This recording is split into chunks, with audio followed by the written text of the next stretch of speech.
What's up, docs? I'm the Pillbug, and welcome back to Pesterquest. Last time we did John's story, we completely fucked up his present, and now we're going to do Rose's story. But there is a problem with that. I already tried recording that, and when I did it, the delivery was just awkward. The voice for Rose I gave her was very inconsistent. I would always have trouble reading the dialogue, and it just came off as annoying. And I don't know, when I started recording it just felt awkward for some reason. So you know what? I'm going to try it again, because if I'm going to do this, I'm going to do it right. However, I did save one of my favorite reactions, and the only reaction that I really liked. Here you go. You can't wait to take advantage of the 13-year-old girl's goodwill. Jesus Christ! Enjoy that?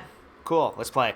Also, I'm recording this at 11:52 p.m., so my family's going to be asleep, so I'm going to have to be very, very quiet, or at least as quiet as I can, because they are very grumpy when I interrupt their sleep. Anyways. Fuck. I always have to fix the pop filter because it always gets... No, cooperate with me. Anyways, I'm going to try and read the text in advance and then, start reading it out loud. It's probably not going to work, but you know what? It's a start, alright? On the advice of your new friend John, you go to visit one of his close comrades. Close only figuratively speaking, since it seems she lives all the way on the other side of the country. That's no problem for you, though, since your new powers let you hop anywhere, anytime, even to places that don't exist. Well, you think your powers let you do that. You just have this distinct metatextual feeling that you could pretty much go anywhere at this point. You know that doesn't make any sense. There's nothing that doesn't make sense about friendship, though, and that's exactly what you're about to do. Friendship, that is. You're about to do some friendship by making a new friend. Her name is... you check your notes... Rose. This is her house, apparently. Looks kind of weird and modern, and it's situated in the middle of the woods for no good reason you can think of. Also, it's pouring rain, which is not what you would describe as ideal friend-making conditions. I would agree with that. I prefer more sunny conditions. But you know what? You gotta take what you can get. Still, nothing stops a mailman, not from delivering mail, nor making friends. Rather famously, rain and other similar weather patterns provide no deterrent to the performance of his duty. I almost misread that. And there's no duty more important than friendship. Speaking of friends, suddenly, a woodland girl approaches. I don't know how you thought Rose looked like a woodland girl, but... screw it. Who goes there? Oh, it's your new friend Rose, obviously. There's literally no one else this could be. You introduce yourself. You are the cool mailman who John told her to expect a visit from soon. You would doff your mail hat to sing him a friendly greeting, except recently you accidentally dropped it in the sewer, along with all your other mail-specific clothes, as well as your mail you were supposed to deliver, as you explained to her gratuitously in an unconvincing manner. It's not a great start, you admit, but you've done much worse. I think. I still don't know what voice to get to Rose, but you know what? I'm just gonna give her a... Fuck, that music is still way too loud. How do I fix that? There we go. Now I can actually hear myself. You're not a mailman. Yikes. You are busted almost immediately. You really consider whether you should double down on the lie and try to say something mailman-like, or whether the right call is to come clean, since she's clearly too smart for this amateur bullshit. I mean, no kidding. But it's taken a few seconds too long for you to decide, which looks guilty as hell. That's it. The jig is up. You slouch in defeat. You ask her if she would please consider not telling John. Your heart couldn't take it if he found your entire friendship was based on a lie.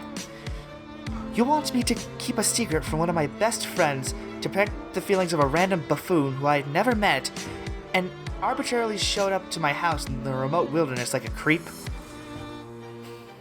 I want to say yes because of the funny option, but I know if I say no, there's a completely other separate line of... Actually, you know what? I'm just going to say yes. Literally, if I say no, it's just going to be send me to that lab, give me a JPEG of a pumpkin, and then a JPEG of a tiger. That's literally all that is to it. Or... Fuck it, I'm flipping a coin. I don't care. I don't care. So, heads for no, tails for yes. Oh, shit. Let's try that again. Fuck. Heads. No. Fine. We'll do no. Okay. It's settled. It's settled. God damn it. Man, you guess today is the day you get owned by teens. She's totally right. What are you doing just wandering up to her house without even calling first? It's just totally disrespectful of her time. No need to self-flagellate. It was a simple suggestion to more critically examine your motivations and actions in the future. No, she's right. You're going. You zap away, aiming for a spot half a mile away into the woods, where you can become properly soaked and miserable. But instead of trees, you find yourself standing in front of a bank of computers. Shit, you misfired. And shit, I'm starting to read fast again. I really gotta stop doing that. 6 minutes. Wait, you remember seeing a big structure off in the distance when you were in front of Rose's house. You figured it was just some sort of office building, but this looks more like a factory. Or a secret lab. The computers show coordinates on a screen that don't mean anything to you. A countdown clock is frozen on 4:13. All of this has the trappings of a tablier someone set up for you to see. Turning away from the screens, you wander down a long line of gleaming science fiction equipment. It reminds you of pictures of old computers from the 1950s, the ones that took up entire rooms.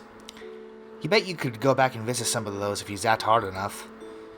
You wander through a whole maze of halls and wide echoing rooms that aren't pictured because our art budget is only so big. True. Ooh, excuse me. But take it as a certainty that they are all very mysterious. Eventually, you circle back to that strange bank of screens. Nervously, you hit a few keys, tap a few fingers against the readouts. Nothing. It's all locked down. You think that if you could only get these screens to unlock, you could unravel the secrets to life, the universe, and everything. Or maybe it's your memories you're trying to unlock. Maybe then you'll understand the seething waters of this endless ocean of time and space intertwining with the meow. Meow? Meow. Hey, Roxy. You turn around, expecting a cat, and you do get a cat. A very adorable black kitten, tiny and soft, with far more eyes than a cat should have. Aww. But the cat isn't the only thing there. Mrs. Lalonde! Pleasure to be at your presence? I don't know fancy talk, so you're gonna have to bear with me. A woman in a sleek white lab coat and sensible heels holds the cat, pinning you to the spot with her gaze. Or at least you assume she is. Her hair is in her eyes and the light is behind her, so all you can see of her face are her painted lips. I almost read that incorrectly. Sorry, ma'am. You absolutely didn't mean to trespass in our secret science lab. I technically did, because I've seen this before, but you know what? I did kind of flip a coin, so it wasn't exactly my choice. And you actually aren't even lying. You really did just fuck up this time. The lady puts the cat down slowly, where it rolls its back and bats a paw playfully in the air. Aww, cats are great. Even mutant cats. Maybe especially mutant cats? This little guy should have a name. You think you'll name them Cryptid McWhiskers? Yeah, Cryptid McWhiskers is a great name. In fact, you can't imagine anyone ever naming this cat anything else. I mean, I can, but that's because I read the story. And I don't have amnesia. You hold out a hand to Cryptid McWhiskers and wriggle your fingers. I still can't get over this typo. It rolls back onto its feet and saunters over to you. I'm just gonna say it rolls back onto its feet and saunters over to you. It is as soft as fluffy as it looks, and its 4 eyes blink up at you with utter trust. At least this kitty will be your friend. 2 friends in 1. I actually forgot about that. The ominous clack of heels on cement reminds you that you and Cryptid McWhiskers are not alone. While you were busy with the kitty, the very intimidating and well-coiffed lady has walked over to the bank of screens. She presses a button, and it must have some sort of fingerprint recognition or retinal scanning, or maybe she's just better at things than you are, because it works for her. On the floor, a few feet from you is a round gray protrusion, a platform on the floor. You saw it earlier, but you had no idea what it was for, so you just ignored it. What you don't understand can't hurt you, right? You think that's probably right. Probably not. The intimidating lady presses a button on the screen, mouth turning up at the corners. A flash and pop, like the pressure in the room changes. You feel it in your eardrums. A pumpkin appears on the round gray platform. Fuck. Not really sure what she's trying to say here. Making a pumpkin appear out of thin air is impressive, but it probably would have been more so if you hadn't been popping in and out of existence all day. It's gonna take more than the pumpkin to impress you. Pumpkin? What pumpkin? I don't know what voice to give Rose's mom at this point. I just know I remember I tried going off of voices based off of Octopimp. He's a really good comic dub art person. Go check his channel out. He's really fucking cool. But I remember watching his I keep looking off to the side because I'm fucking with this broken thing that's supposed to go to this figure, but I digress. Anyways, I remember he gave Roxy Lalonda, "You're all gonna pay," like the drunken teenager voice. I don't know if I should be giving a similar voice to this version of Roxy, or if I should just give her some random voice because I'm not going to see her again in the story until they update it to where they can make Roxy a character you can befriend. I don't know. The lady shakes her head and hits another button. The pumpkin vanishes, and in its place is a tiger. Yes, you heard that right. A whole ass tiger. Orange and black. Big teeth and big paws. That never fails to make me laugh, even though I've read it before. For a second, the two of you just look at each other. Honestly, the tiger might be more shocked than you are. Kinda sucks to think about. One second you're just chilling out on the savannah, mauling antelopes and drinking at the watering hole, and the next you're in a secret lab in the upstate New York, staring down a very unappetizing looking protagonist. Apparently you are appetizing enough for the— oh god. Still gets me. Apparently you are appetizing enough for it to want to get a taste, though, because it looks from you to Cryptic McWhiskers and back again. Then it charges. You try to book it out there. The lady in the lab coat looms up in front of you. She's saying something. You're saying something. You strain to hear her. The tiger's right behind you. The lady or the tiger? At the last minute, you remember you have magic powers and choose the third option, teleporting the fuck out of there. Oh, not again. You just zapped into yet another unknown building, although from the view of the window, you think it might be in Rose's house. Also, the fact that Rose turns the corner in the hallway and stops short, still in her rain gear. Her eyes are very wide. You wave awkwardly. Hi. That snaps her out of it. She stands up straight, fighting easily from shock and superiority. So you thought you'd just let yourself in? After wasting my time mumbling about the mail and gaudy display of manipulative self-recrimination, and then popping out of existence to leave me asking myself if I'd finally lost my mind? You hadn't meant to do any of that, especially not the last part. She isn't losing her mind, unless both of you are losing your minds together. Rose looks you over. Finally, she seems to decide that you are for real. Your predilections towards mailman mimicry weren't all that John told me about. Oh? He also said you had certain powers. Powers of teleportation and time travel. I told him that he must be mistaken since it's a well-known fact that magic, although a popular, highly engaging subject of fiction, is fake as hell. Oh, your zappy powers? No, those are totally real and not fake. Real in a different way than you being a mailman is real, since that is actually made up. She still got her umbrella open. Doesn't she know that's bad luck? Luck is also fake as hell. You say you can do magic? Prove it. But she just saw you vanish out of her front yard.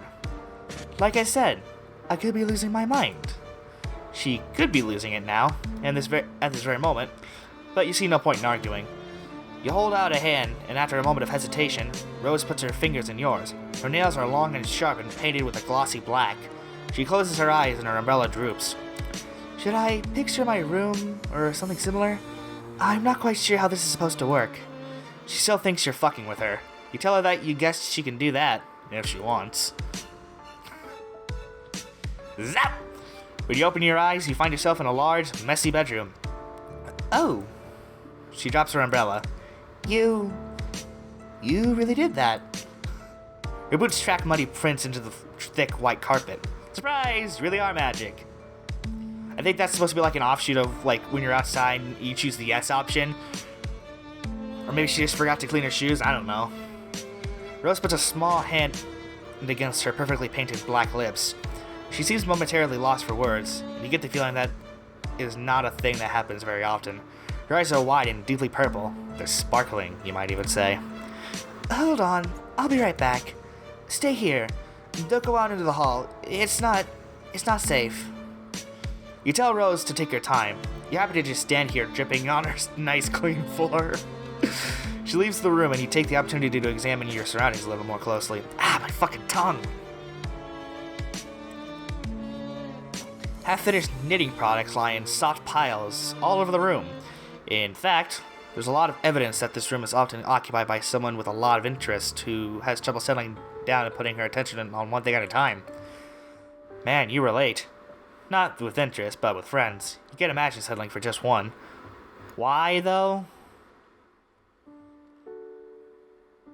How long have I been recording for? Only 60 minutes. I'm making great progress unlike last time, which took me like a fucking hour to get through this bullshit. Rose has a number of posters on her walls, although nowhere near as many as your friend John. A calendar hangs beside the window, days ticked off with little X's, all the way up to 4/13, which is circled. You step closer to read the year date up in the corner, 2009. But what the hell do you care about the date? You can make friends any day of the damn week, rain or shine, night or day. Rose sure is taking a while out there. She told you that it wasn't safe out in the hall. Maybe she hadn't just been quipping. Maybe she's actually in trouble. What should you do?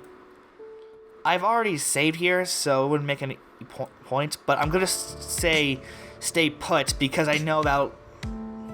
Should I though?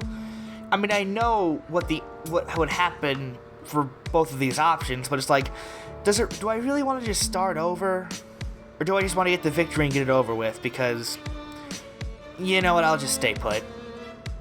Hey, there's the gal. Your patience pays off almost all at once. Rose is back and looking significantly more put together. Also, she brought you a towel. Here.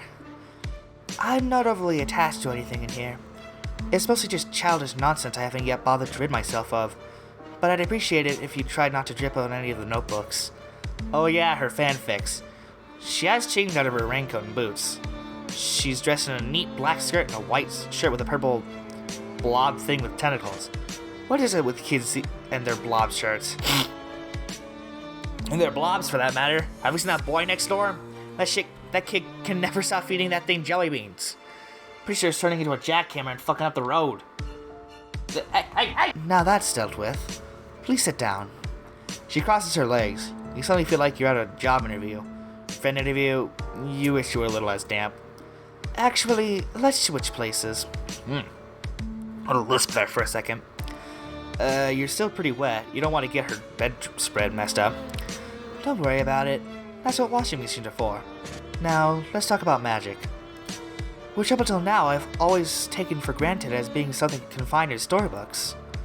Rose takes a wistful look towards her bedroom window, grayed over and blurry with raindrops. You get the feeling that she's doing it for effect. Maybe that's why she wanted you to switch places with her.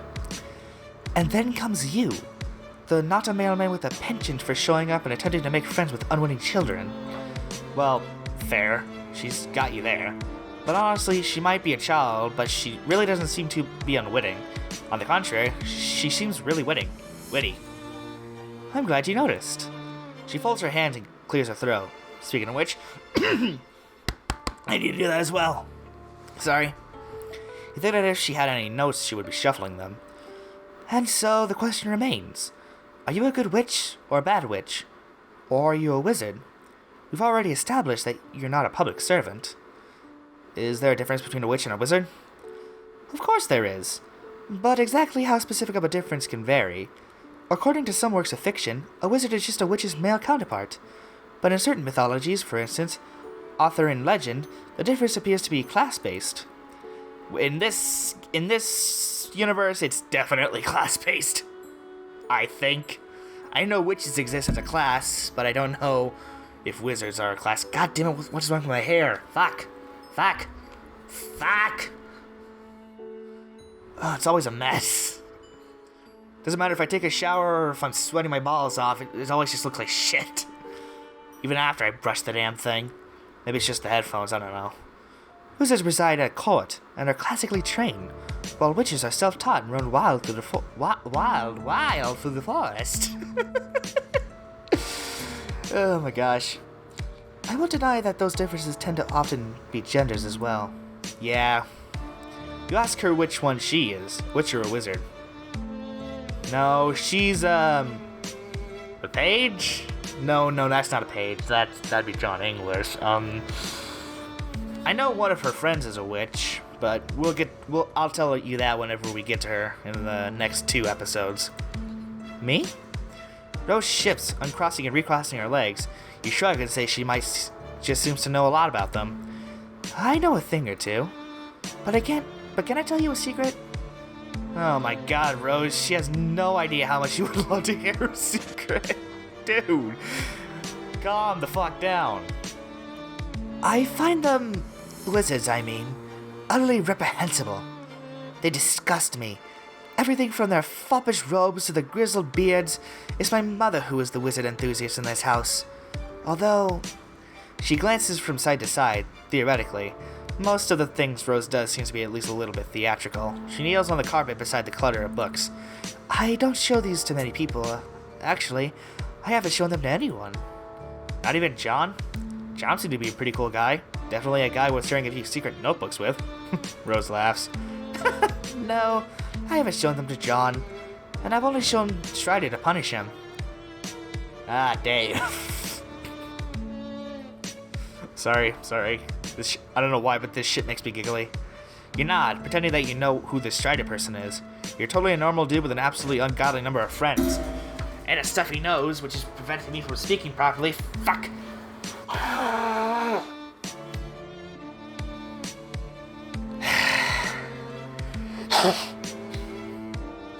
God, I really wish I had a trash can in my room.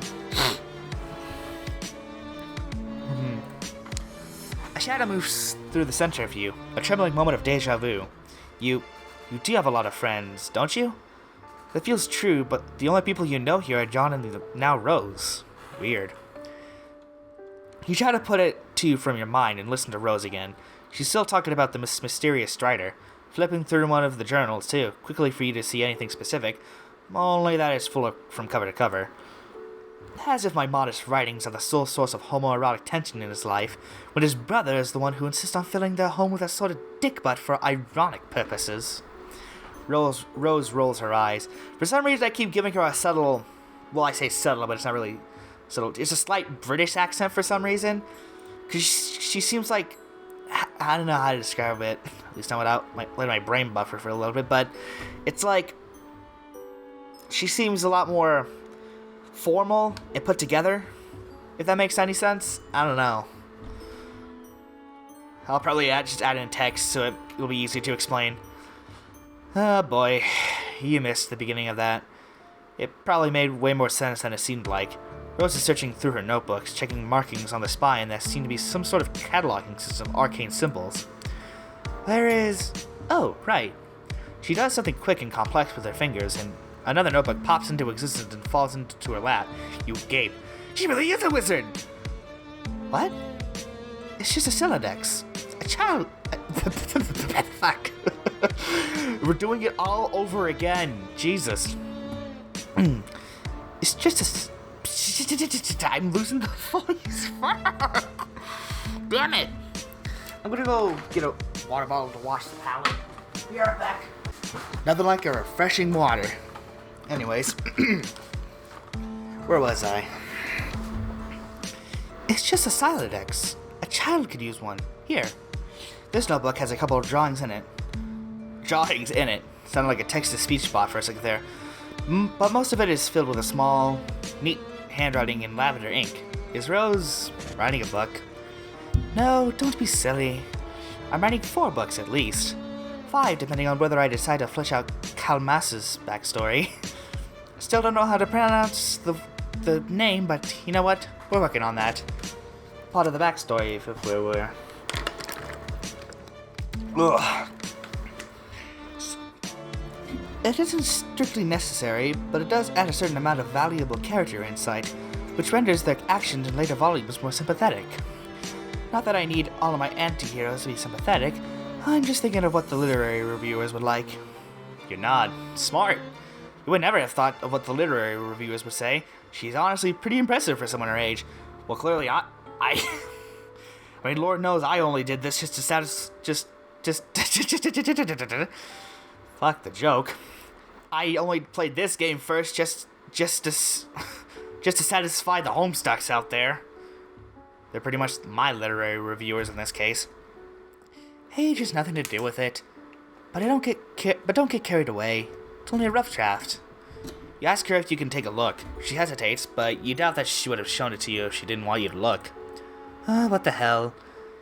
If you can't trust a strange spherical imprint you met outside in the rain, who can you trust? Right? Your thoughts exactly. Rose hands you the notebook and you open it at random, letting fate guide your hands. And I'm just going to cleanse the palate one more time because my mouth is starting to get dry again. And when it gets dry, I can't do voices well. Fricklish bothered his beard, as if unthinking a hitch in a long silk windsock. A more pedestrian audience would pause the exhibit in nervous compulsion behavior to petition contempt among the reasonable. He, however, not surrounded by the reasonable, but the wise, a distinction in men that would forever be the difference in history's garland of treasured follies. As a matter of fact, his cadre of fellow wizards were all putting similar moves on their beards as well. The practice would evince thoughtfulness,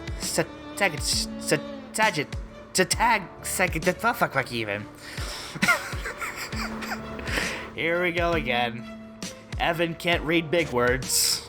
Can't read big boy words. Jesus Christ. If they didn't do it all the time, standing in line at the bank, shooing squirrels from bird feeders, few occasions were safe. Zazerpan inspected the clue. A single piece of evidence cradled in his courageous old man palms. It was a human bone, not striking in the tail. It told alone, so much as that it's happening again. Fuck. See, this is what I mean by this is what I was talking about at the beginning of the video. Jesus. Like if festooning the marshy soil of the mass grave.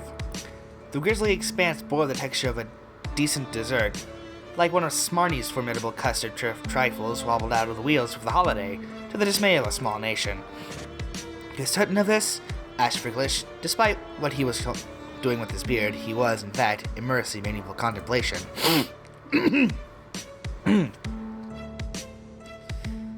I'm afraid I am becoming more so with these terrible tick grasped by that gaudy timepiece slung around your neck.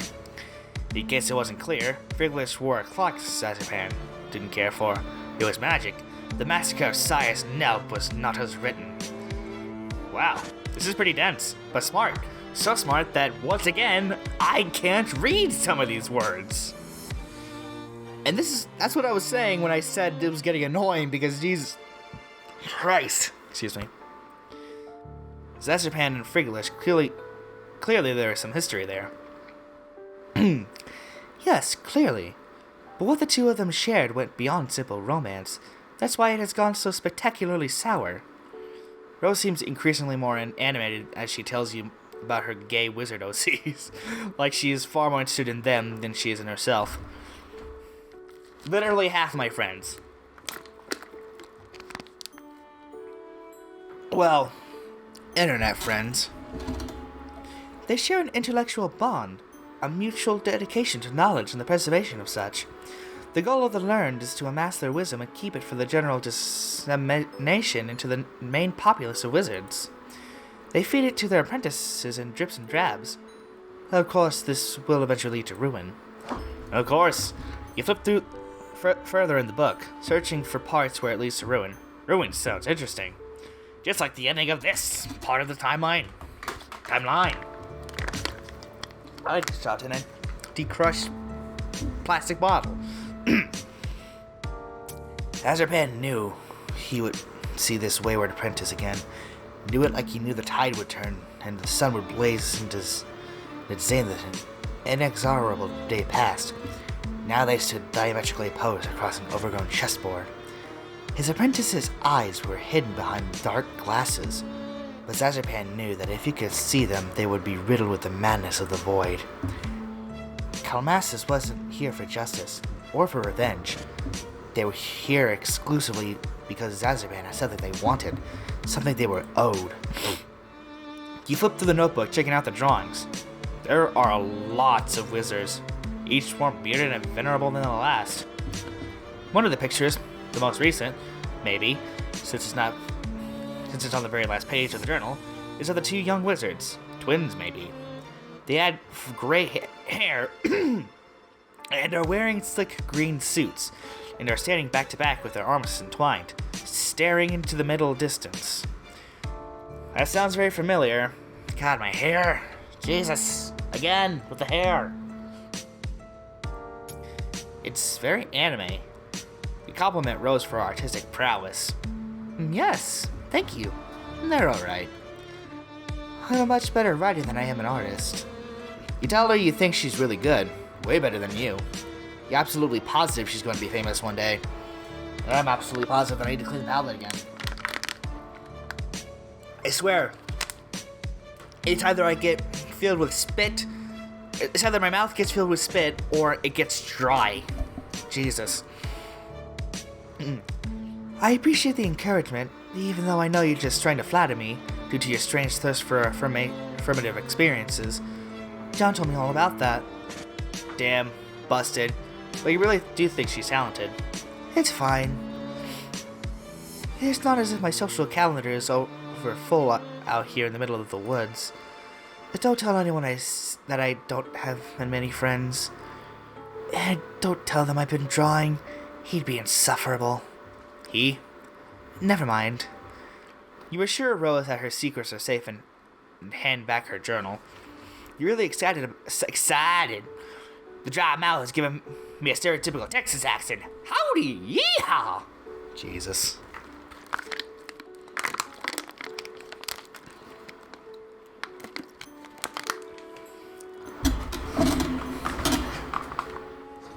Anyways, you assure Rose that her secrets are safe and hand back her journal. You are really excited about her new friend. Your new friend, if you might be so bold, and her wizard stories. Although, wait, hadn't she said she hated wizards? What's your point? Well, you're no expert on wizards or on Rose, but it seems like she actually does seem to like them, because she has several notebooks full of wizard fiction. You are trying to get, real here, but maybe it's possible her mom isn't the only one in the family who likes wizards?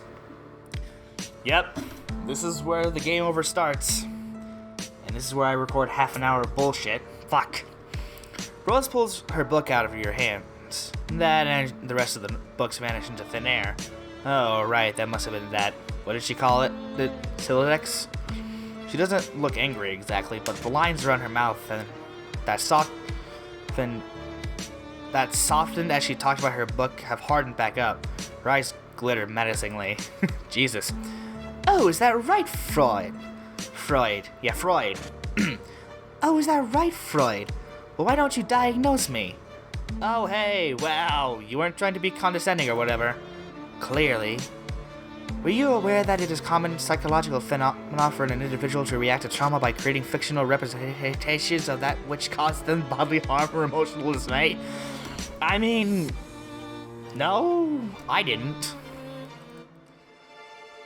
To suggest that portrayal of those fictional renderings somehow condones them or supports them is absolutely absurd. So what she's saying is that she draws wizards to cope? Fuck. Rose rises regularly to her feet. The lightning turns her into an ethereal silhouette. What I'm saying is that I don't need to justify my fictional predilections to you or anyone else. No, she's totally right. You're sorry that you suggested that she might like wizards. It was horribly presumptuous and not at all the way a friend should react. You're so sorry. You promise it'll never happen again. No, I don't suppose it will. It's probably just because Rose's hair is such a pale blonde, but it almost looks like she's glowing in the dim bedroom. like light behaves a little differently around her than it does on everything else. Would you look at that? It appears the rain has lightened up a bit. The rain is hitting the window so loudly you're actually having trouble hearing her. And your point is? You can just zap yourself out to where the weather's drier. Fuck off. Yikes.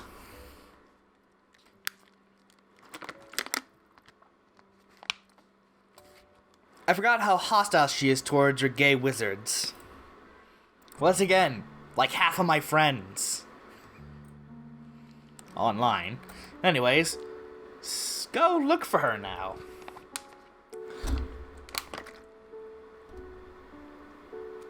I might need to get a new water bottle after I finish with this one. Ugh, excuse me. You're too anxious to sit still, and you aren't the sort of person who just sits there and waits for friend opportunities to fall into their lap. Better to run headlong into danger, or as much danger as minimalist upper middle class house in the middle of the woods can offer. Rose, I told you that it isn't safe. I swear to God, it's like the roof of my mouth gets dry and I have trouble pronouncing my T's, my S's, anything else that would require my tongue to touch the top of my mouth. Christ. You creep out into the hallway where a bunch of things happen more or less simultaneously. A deluge of QuickTime events that you had no idea were coming. Lightning flashes in a perfect jagged line across the tall window at the end of the hallway, followed immediately by a crash of thunder so loud you think the house might be falling down. Abruptly all the lights go out. Fuck.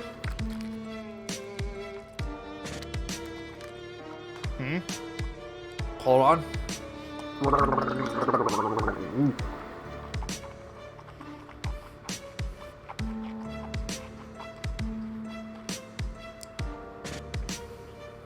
Alright. Oh, hi! Under the flash of lightning, and for a vertiginous moment, you see a long, thin figure superimposed against the window. You freak the fuck out, jumping at a foot in the air and yowling like a cat. A small hand lands on your shoulder as you jump again. Calm down, it's just me. Rose speaks in a normal tone of voice and it's jarring. The house is echoing cavernous, and there's just something about a dark house on a stormy evening that makes you want to whisper. I told you to stay put for a reason. It's too early for my mother to be sauced enough to not notice random strangers in her house, and I don't want to go through the tedious process of explaining who you are. You have a perfectly understandable reason for why you left, and that reason is that you were lonely. Rose snorts. Cold? You mean you were cold? Well, you are soaking wet. Follow me. She grabs you by the wrist and tows you down the hall. You wonder if you should warn her about the strange, wraith-like creature you saw by the window, but you don't want to freak her out. Although her mom might be a risk too. That was her mom, but screw it. Whatever, moms are tough. She'll be fine. This probably isn't the first time she's gone toe-to-toe with the weird Slender Man. Slender Woman in this case. This house looks haunted as shit. Rose brings you to a dark laundry room, then motions you to take off your hoodie, which you do, gladly. You got it soaking wet. That's interesting. The design on fuck. The design on the front. Does it mean anything? Oh yeah, it's kind of cool. A blue line that zigzags on one end like lightning. Looking at it makes you feel unsettled. Because a troll gave it to me. Don't ask what a troll is, because I can't explain it right now, because apparently I have fucking amnesia.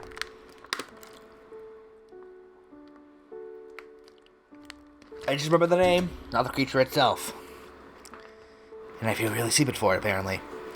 You realize Rose is still waiting for a response, so you just hand her the hoodie and tell her no. You're pretty sure it's just an abstract sign.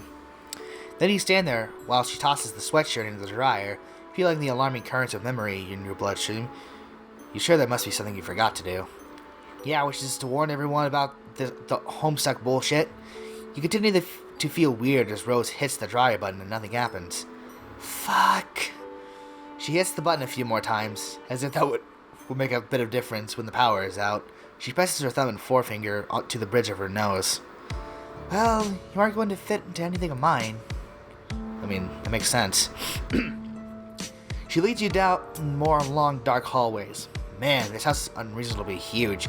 You asked Rose if a lot of people live here. No, it's just me, my mother, and a horde of liquids not soluble in water. Here, try not to drip on the carpet. You aren't sure how you're supposed to manage that, but okay. This room is large and dark, and when Rose parts the curtains, a flash of lightning illuminates a 4-poster bed and a long counter and a shelf covered head to foot in bottles. Rose vanishes through another door, leaving you to peruse. This is all liquor. Shit, this is a lot of booze. Here, I'm not sure what you would want to wear, but this should work until the power comes back on and we can dry your clothes. Rose hands you a long silk robe. She won't miss this. I don't think she ever even worn it. She has this whole closet full of fantastic clothes and she never puts it on.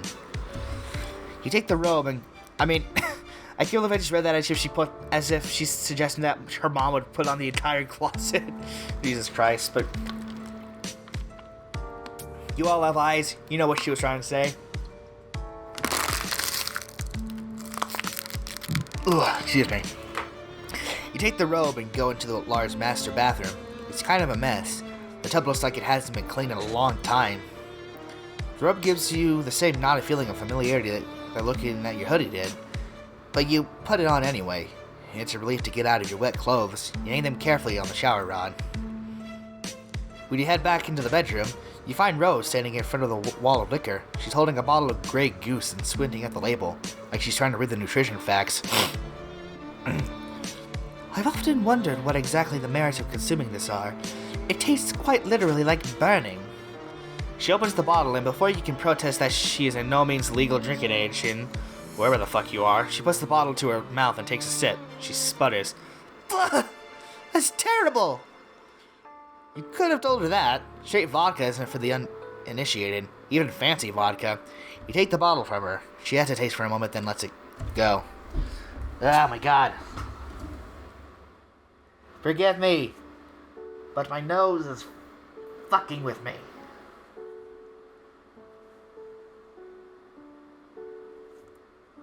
Fuck.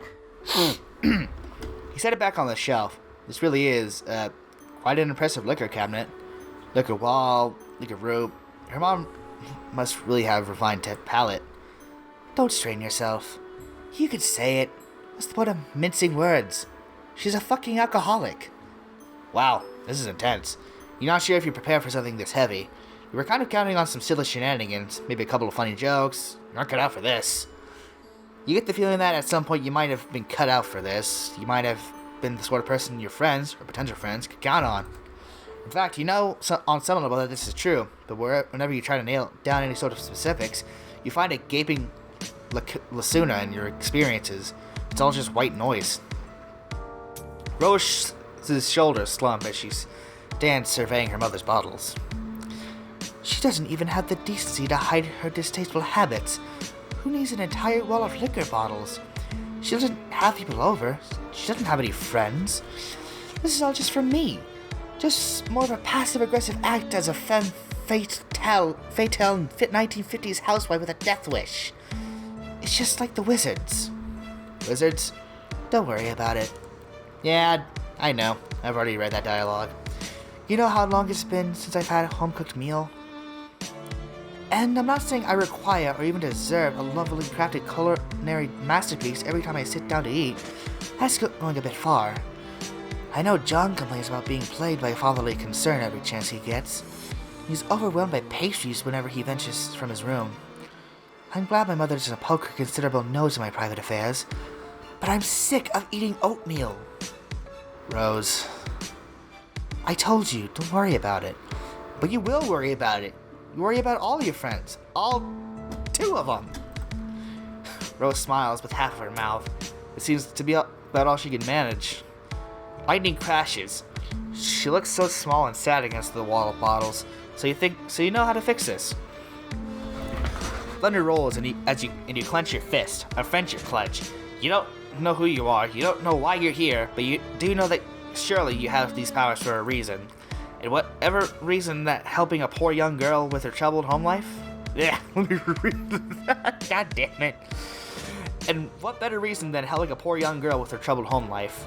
Rolling up your floppy sleeves, you get to work. What are you doing? You start with the dark liquors first. In your experiences, those cause more hangovers, and are more likely to contribute to the absence of hot, motherly meals and the overconsumption of oatmeal. You grab 2 bottles of rum and 1 of bourbon, which you tuck in one armpit. Then you zap out of the house and into a clearing in the nearby woods. A couple of hours ago, before it started raining, you drop the bottles and go back for more. Are you just stealing all of my mother's liquor? Is this your solution to her alcoholism? Don't worry, Rose can thank you later.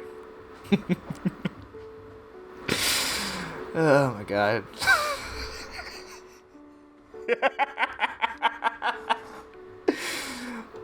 So stupid. You go for a tequila next, then vodka. And then you get sick of this organized approach and just start grabbing whatever the fuck and dumping it in the past. Rose watches you do this for a while. And then she hops onto the counter, crosses her legs, and starts texting. Wow, she's really so intent on her conversation that she isn't even noticing you fixing her domestic situation. And I need to go get another water bottle because, Jesus Christ, I'm not getting drive in a goddamn desert, which is... And I live in one, so I would know. That's some good shit right there. Anyways, she keeps giving you little fleeting looks, and you're pretty sure she must be talking about you. You should just let her talk. It isn't right to try and invade her friend's privacy. You attempt to resist the temptation, which you fail at immediately. Not even a no Farouz meme can save you. Oh, excuse me. You zap behind her onto the counter, where you can spy on her private correspondence. I don't know anything about them. I'm sorry. And here was me trying to take advantage of your uncanny ability to make guesses verging on prognostication. I'm recently considering my reevaluation on magic. You don't know who this person is. Maybe you should just...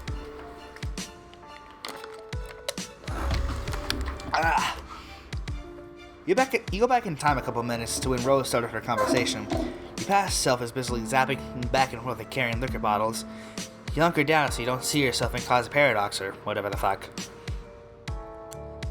Out of a morbid curiosity to shine a light on my future, I come with metaphorical hat in hand to ask you to consult your dream clouds. Do you happen to know anything about a strange cardboard cutout creature masquerading as a mailman? Are you sleeping? Sorry, I had to call Beck. He's been acting really weird all of a sudden. Anyways, is this the same mailman that John was talking about? The fake one who hung out with him? That's the one. They're currently emptying my mother's liquor cabinet in an attempt to prevent her from overindulging herself. Oh, are they drinking it? Well, I'm drinking something, but it's not liquor.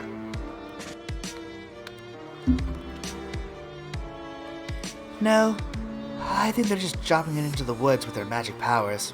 Oh! Do they know that she could just go out and buy more liquor? That's something you can do where you live, right? Well, yes, well, not exactly where we live. I think the nearest boozery is a good 20-minute drive. I'm not actually entirely sure where my mother got it all. You don't own a car, and as far as I know, sometimes it just seems like she has the ability to just make things appear. I don't know anything about them. I'm sorry. And here was me trying to take advantage of your uncanny ability to make guesses verging on prognostication, as I'm recently considering my reevaluation on magic. I'm still pretty sure magic is fake. At least the kinds of magic you're talking about. There's probably some real magic out there somewhere. Yes, for instance, the sort that lets you spy on your hostess's private correspondence while you are settling her mother's libations. You freeze. With a contrite zap, you reappear in front of Rose. She sets her phone down and props her chin on a delicate fist. Sorry, you honestly don't know what got into you. You just couldn't resist using your power for evil. Haven't you heard with great power comes great responsibility? Rose is right. She's totally right. You only had this power for like a day, so you still aren't used to the idea of being able to just zap all over the narrative. Clearly you did not appreciate the implications. I'm appreciating the story though, so fuck it. Zapping all over the narrative sounds potentially stressful. Oh, you bet. You're incredibly stressed right now. Rose laughs. You apologize for her for stealing all of her mom's drinks. That was kind of overzealous of you. No, actually. I thought it was hilarious. I've never really been one for pranks. That's always fallen more in John's wheelhouse. But there's nothing wrong with occasionally stepping outside of one's comfort zone. Let's do the vodka next. Sweet. The two of you working together gets the place cleared out pretty quick. You zap Rose along with you to the bright clearing in the field, and for a moment she just stands there in a sunbeam, blinking up at the cloudless sky. Jesus. It's happening again! Again! Again! I really gotta fix this. As soon as I get a new desk, this thing is in a better location, aside from on top of my PC. Jesus.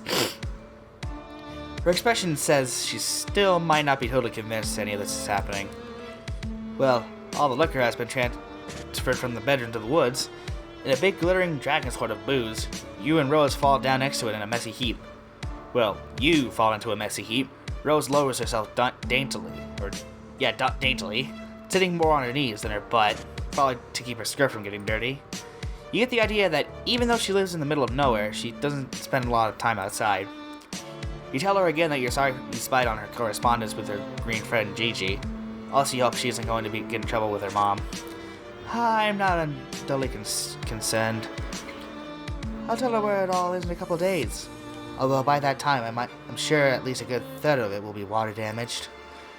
I'm sure this will have fantastic implications for our relationship, and not at all exacerbate. I think that's it. Yeah. And don't at all exacerbate the emotional problems underlying her addiction. You laugh awkwardly. Well, now you kind of just feel like an asshole.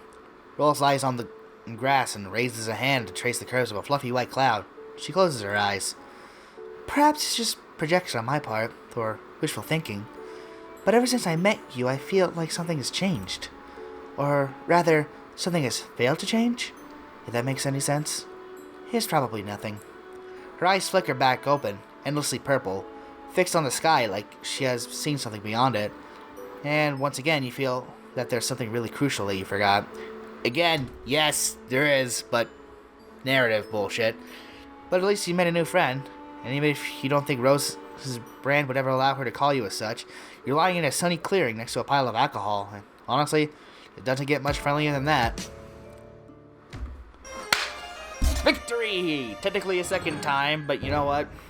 It's fine. I never really bothered to mention this, but the art for both the ending screens and the game itself just look fucking fantastic. I love the simplistic design of the victory screens. It just is oddly adorable. I gotta say, it's oddly adorable. And there we go. After recording for an hour, well, I mean, 55 minutes, but that's close enough to an hour for me, but thankfully, it didn't feel awkward this time, so hallelujah. Next will be Dave, and I honestly don't know how that's gonna go. Probably gonna turn into a giggling fit, because let's be honest, anytime I see something that it's like, I'm a sucker. That's what I'm trying to say. I'm a sucker. I see something that I recognize, I get all giggly. Which is why at the beginning of John's story, when I saw him and his character thing, I just couldn't stop giggling. I don't know why. It's just a habit that I formed when I was younger, and I haven't gotten rid of it. Either way, really excited to tackle Dave's story. Thank you guys so much for watching this episode. If you liked it, hit that like button down below, and I'll see you in the next episode of whatever the heck I make.